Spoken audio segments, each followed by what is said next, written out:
American football. We all know it, we all love it. From the high-impact hits to the extreme displays of athleticism, the game has earned a top spot in America's heart. The same can be said for professional basketball. Any spectator can expect an exhilarating performance, so be it from dunks, blocks, and of course, buzzer beaters. While these professional athletes may seem perfectly healthy on the outside, many are facing constant bouts of pain both on and off the playing field. For decades, these players' only source of pain relief came from that of prescription painkillers, most notably opioids. Today, we now know that opioids are extremely addictive and can cause detrimental consequences in the future of professional athletes that use them.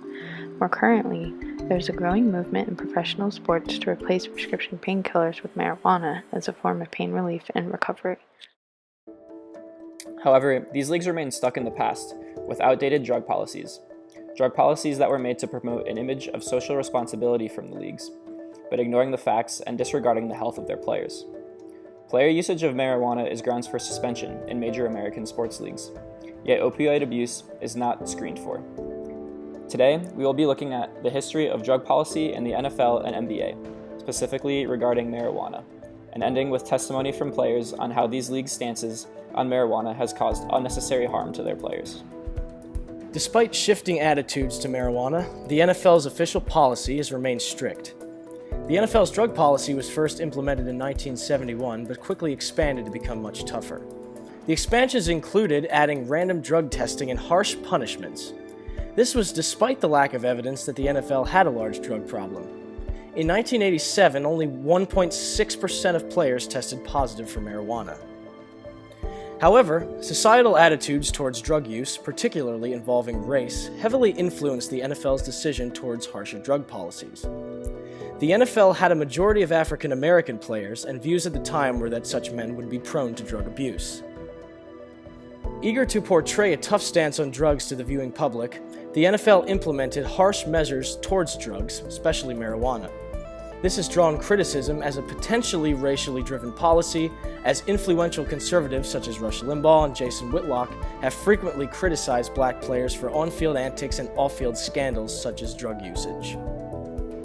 While the social attitudes towards marijuana have changed dramatically since the 1980s, the NFL drug policy has lagged behind.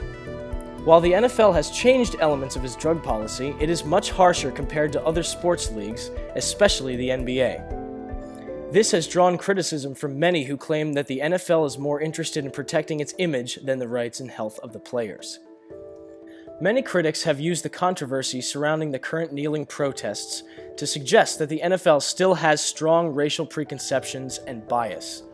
This heavily impacts the discussion and perception of the NFL's drug policy. With subsequent violations, players can incur random drug testing along with up to a 10-game ban without pay. Supporters of the drug policy claim it is designed to find and discover players who have serious drug abuse problems and ignore several warnings. While this may be a good policy for more harmful drugs such as cocaine, to have this be the punishment towards marijuana is overly harsh. The NFL season is only 16 games long, and the average player's career is little over 3 seasons. This means that a 10-game suspension is almost 20% of the average player's earnings. In addition, many marijuana advocates, including former players, have claimed that marijuana helps them deal with chronic pain, something that is a common problem for many NFL players, playing in such a physically damaging environment. While other drugs are harmful to the body, there is evidence to suggest that marijuana may provide significant benefits to the NFL players in maintaining their health. Brett Favre has famously described his battle with painkiller addiction, something the drug testing policy of the NFL doesn't test for. Some have gone as far as to accuse the NFL of continuing to hold racialized ideas of drug use, especially marijuana, regarding its continued harsh policy towards the potentially life-saving drug. A similar story can be seen with NBA drug policy. During the 1970s and 80s, there was a perception that the majority of the league was using cocaine. Many feared that the league would collapse due to such negative press. There were also concerns about pot usage in the league. By the 1990s, it was estimated that 60 to 70% of the NBA's 350-plus players smoked marijuana excessively. The NBA's drug testing policy in the 1990s was almost non-existent. only rookies were subjected to mandatory drug testing, and marijuana was not listed as a prohibited substance. Veterans were not drug tested except under rare circumstances. However, more and more people were voicing their displeasure at the seemingly lax policies of the NBA regarding drugs. The NBA was rocked by various scandals, such as the 2004 brawl that occurred between the Pacers and the Pistons, which resulted in NBA players assaulting fans in the audience. Acts of violence and drug abuse severely damaged the NBA's reputation, and they enacted much harsher policies to clean up their image. Many have seen the NBA's cleanup of their image as targeting African Americans, who make up nearly 75% of the league. Some of these cleanup policies involve a much stricter dress code and stricter enforcement on palming the ball, which critics claim is an attempt to remove street ball from the game. Most importantly, drug policy heavily changed in the NBA. Drug tests are no longer limited to rookies, and marijuana was listed as a banned substance. Similar to the NFL, multiple violations for marijuana can result in a 10-game suspension. The NBA's drug policy arguably came in at a time where the idea of the black athlete criminal was at perhaps its most prevalent in the league. Marijuana was still seen as an African American drug, and the league took harsh steps against its usage. It may seem that these drug policies are a good thing, and that they are not outdated. After all, marijuana is still a federally banned substance. So why should these leagues change their policies?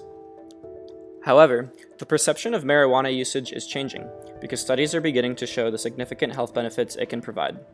Even current NBA Commissioner Adam Silver has spoken about the NBA potentially removing marijuana from its banned substance list. Silver states that his personal view is that it should be regulated in the same way that other medications are, if the plan is to use it for pain management. While the NBA's substance abuse policy may seem to be more favorable to the players, in terms of compensation compared to the NFL, it is not perfect. If you look at NBA schedules, an 82-game season with many games on back-to-back nights can take a massive toll on players.